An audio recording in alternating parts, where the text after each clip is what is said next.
Percy Jackson Season 2 just dropped episode 5, which is entitled We Check In to Cece's Spa and Resort. It is actually chapter 12 of the Sea of Monsters, or the second book of PJO. We're already more than halfway through the season, and in this video, I'll be giving my thoughts while analyzing this episode to you guys. If you want to check out my analysis of the previous episodes this season, you can check out a playlist for that, which is linked down below. And as always, there will be spoilers after this, not just for the Sea of Monsters book, but also for the episode. So with that, let's get started. This episode starts from where we left off in episode 4. After the insane cliffhanger of the ship flying up to the sky thanks to Hermes' flask, we see Percy and Annabeth wake up in Cece's spa and resort.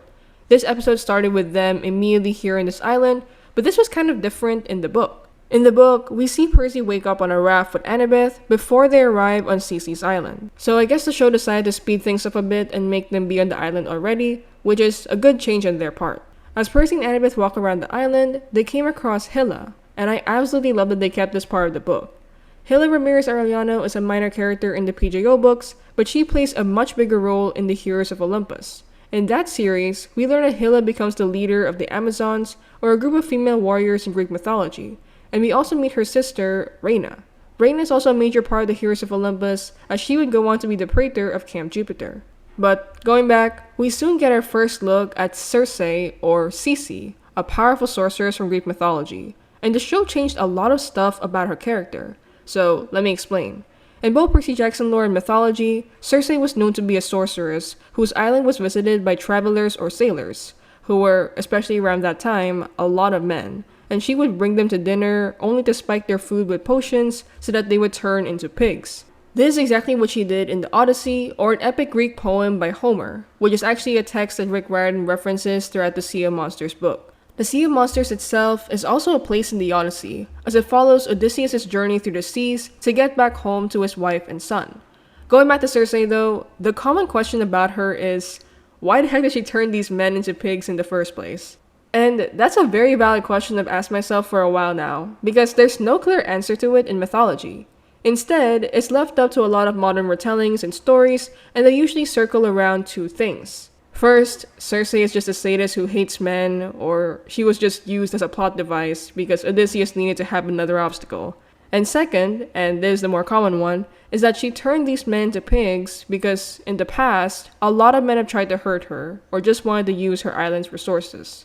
So, turning them into pigs was kind of her way of expressing her anger against these men who took advantage of her hospitality and kindness.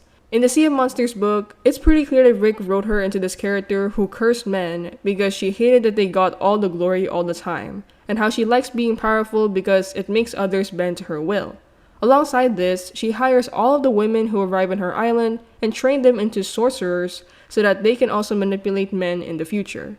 So, if you ask me, Circe sounds pretty evil in this interpretation, but she isn't really like this in the show.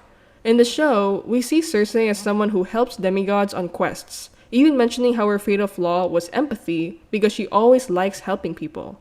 The show also seems to incorporate the second interpretation I mentioned earlier because Circe mentions how she helped so many sailors in the past and how they always took advantage of that kindness. So I think this is another rewrite the show did to improve these villains we meet in the Riordanverse. It's kind of like what they did to Medusa in the 3rd episode of Season 1.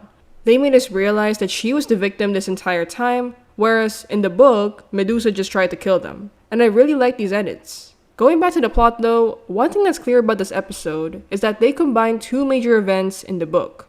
The arrival to Circe's island and the siren scene, which is actually pretty cool. In the show, they made Circe into this kind of teacher or guru who could help you sail past the sirens, and a lot of people take up this training program. However, as we soon learn from Percy, these training programs were actually rigged because nobody truly passed.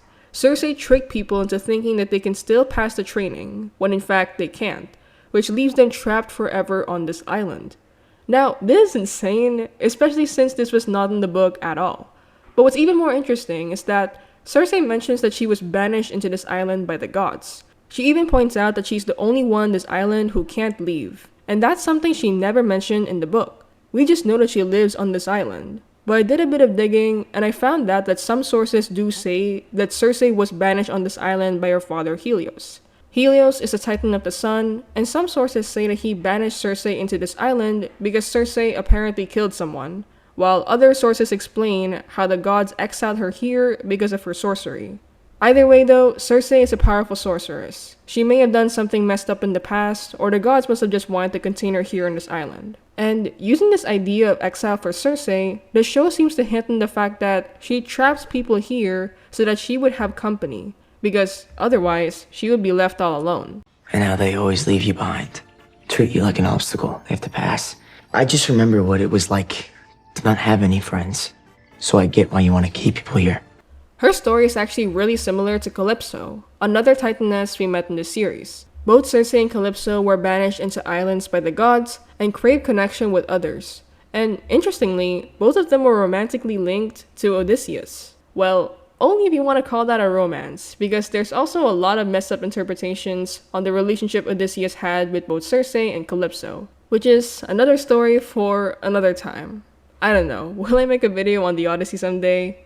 Well, maybe, but I guess we just have to wait and see. So, as I mentioned earlier, this episode tried to connect both Circe's island and the Sirens, and a surprising thing they included is the discussion of fatal flaws.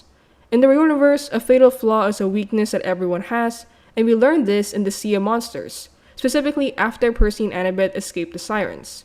Annabeth explains to Percy that her fatal flaw is hubris, which surprisingly wasn't the exact term used in the show. Annabeth said pride instead of hubris, which I don't know why. I know it's the same though, so it's not too big of a deal, and I just wanted to point out the difference because it kind of surprised me. But continuing this, we also see Percy's fatal flaw in this episode, which is something I did not expect at all. I can't play the scene because of copyright, but there's this moment in Circe's mirror wherein we get to see Percy's fatal flaw of personal loyalty in a very creative way through flashbacks, and this moment gave me chills. As explained, Percy would always try to save his friends, even if this would risk the world. And the way Percy leaves the room and gets worried about it was amazing acting from Walker Scobell. Percy seemed genuinely terrified at the idea that he could destroy the world, which was already hinted on in episode 3 of the season. After Annabeth explains the prophecy to Percy, Percy visibly looks disturbed as he tells Annabeth that she was right. He wished he didn't know the prophecy. So, added to that realization, Percy realized his fatal flaw could risk the end of the world, so seeing him crash out here was a pretty cool addition that book Percy would have done as well. Also, his line of, "If I had to choose between saving you or saving Olympus, I burn it all down." That's an absolutely wild line, and I just know this is going to be a huge scene for future Percipet edits, especially because it does add up. Percy is becoming so loyal to Annabeth because that's his fatal flaw. And I just know it's going to hit different once we see Percy witness Annabeth get kidnapped in the next season. And not to mention the infamous Percy line, "Nobody touches her," in The Last Olympian after Annabeth got stabbed. They're really building up their relationship, and I just love it. After the scene, we soon got to the moment book fans like me were waiting for. Circe turns Percy into a guinea pig, and I love that they included it. I was kind of scared that they might not do it because they made the Circe rewrite I talked about, so seeing it actually happen made me so happy. Also, I love how they included the small moment of this guinea pig talking to Percy, because it's actually Edward Teach, or Blackbeard the pirate, who we meet later on. Like in the book, Annabeth soon deduces that Circe had turned Percy into a guinea pig, and she tosses the multivitamins from Hermes that turn Percy and the rest of the pirates back to normal. This works, and the pirates started to ravage the place just like in the book. And just to note, this moment made Hyla hate Percy and Annabeth because to her, they destroyed her home on Circe's island. After this, I also want to talk about the Clarisse and Grover scenes. Like in the book, Clarisse lands on Polyphemus' island and gets captured. But unlike in the book, we weren't able to see that actually happen, so seeing it here was a pretty good addition. Actually, these bonus Clarisse moments in the season are amazing additions to the show because it really fleshed out her character way more than the book. Seeing Clarisse and Grover work together to escape was a nice detail, even if they made such a random duo. But what really made me like these moments was Polyphemus the Cyclops. A couple of months ago, we heard that Polyphemus was getting a rewrite as well in the same vein as Medusa from season 1. And for a while, we didn't really know what that meant. But now, after watching this episode, I understand what they mean. They made Polyphemus into a much smarter Cyclops, while in the book, he was treated as a dumb Cyclops who was easily tricked by Odysseus. I love this change, especially since it goes against the stereotype of Cyclopses being dumb.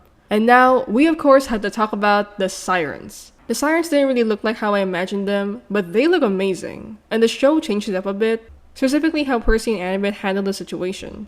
In the book, Annabeth actually wanted to see the sirens, because the sirens peer into your soul, and she wanted to get to know herself better. She asked Percy to tie her up, so that she won't escape, and Percy plugged wax into his ears so that he won't hear the sirens.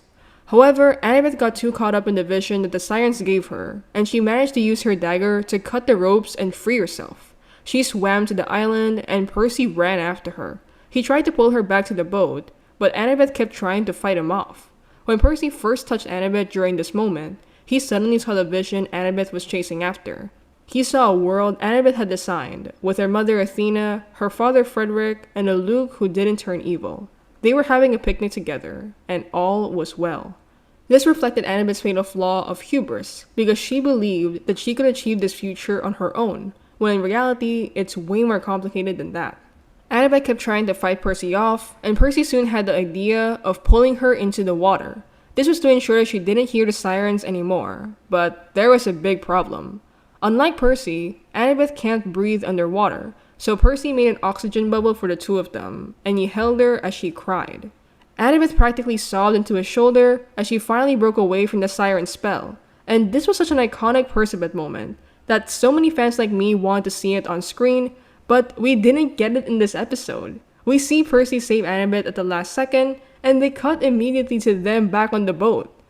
I remembered feeling so sad when I saw this, because they cut off what could have been an incredible Percy and Annabeth moment. I mean, okay, to be fair, it would be a very hard thing to shoot and edit, but still, I really wish we saw the scene. Aside from this change, I also had to talk about how they handled the vision the sirens gave to Annabeth, because it was incredible even if they completely changed it up. Instead of seeing Athena and Frederick and Luke, we see Percy, Luke, and Grover in neutral ground. However, Annabeth managed to kill Vision, Percy, and Luke, and for a while, I thought the vision was over, and that Annabeth managed to outsmart them somehow. And when the last siren is about to attack Annabeth, someone kills the siren first, and in comes Athena, the goddess of wisdom and war. And I'm not joking when I say that I got goosebumps just seeing Andra Day, or Athena's actress, kill the siren and look down at Annabeth.